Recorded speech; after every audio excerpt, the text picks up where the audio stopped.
যে পেজ ছিল সেই পেজের অ্যাডমিন হিসাবে যিনি পরিচালনা করত সেই শিশির মুন্নাকে গতকাল ঢাকা মহানগর গোয়েন্দা পুলিশ ওয়ারি বিভাগ কর্তৃক গ্রেপ্তার করা হয়।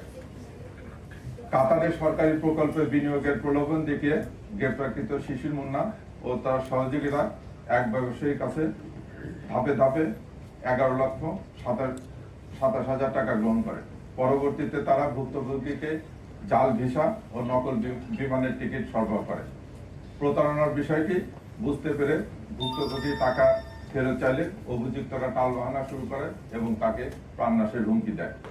ঘটনায় যাত্রাবাড়ী থানায় জাল জালিয়াতি ও অর্থ আত্মসাতের একটি নিয়মিত মামলা দায়ের হয় এবং ভুক্তভোগী এই বিষয়টি ডিবিকে অবহিত করলে ডিবি ওয়ারি বিভাগ এটা নিয়ে কাজ করতে যেয়ে তাকে গ্রেপ্তার করে। পরবর্তীতে আমরা একাধিক ভুক্তভোগীর সাক্ষাৎকার পাই, তারা ডিবি অফিসে আসে এবং আমরা জানতে পারি সে প্রায় 14-15 জন লোকের কাছ থেকে এরকম বিভিন্নভাবে টাকা নিয়েছে। কাউকে বলেছে বিদেশ নিয়ে যাবে, কাউকে বলেছে যে কাতারে ইনভেস্ট কোম্পানি আছে তাকে সে পার্টনার বানাবে, ব্যবসায়িক পার্টনার বানাবে, এইসব কথা বলে। এখানে উল্লেখ্য যে 5ই আগস্টের পর সে ইয়ের সঙ্গে অন্যান্য স্বৈরাচারের দোসরদের সঙ্গে সেও পালিয়ে যায়।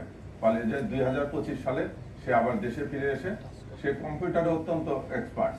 সেই বিভিন্ন এই কম্পিউটারে কলা কৌশল করে জাল ভিসা, জাল টিকিট এগুলো তৈরি করে মানুষকে দিত এবং প্রতারণা করত। এবং সে এত ধুরন্ধর, কেউ যদি তাকে কোনো কথা বলতো সে এই আমলে এসেও কয়েকজনকে ঠিকানা দিয়ে বলছে যে হ্যাঁ আপনাদের সঙ্গে আলাপ করবো, অমুক মন্ত্রীর সঙ্গে কথা হয়েছে, অমুক এমপির সঙ্গে কথা হয়েছে, আপনারা সংসদ ভবনে আসেন।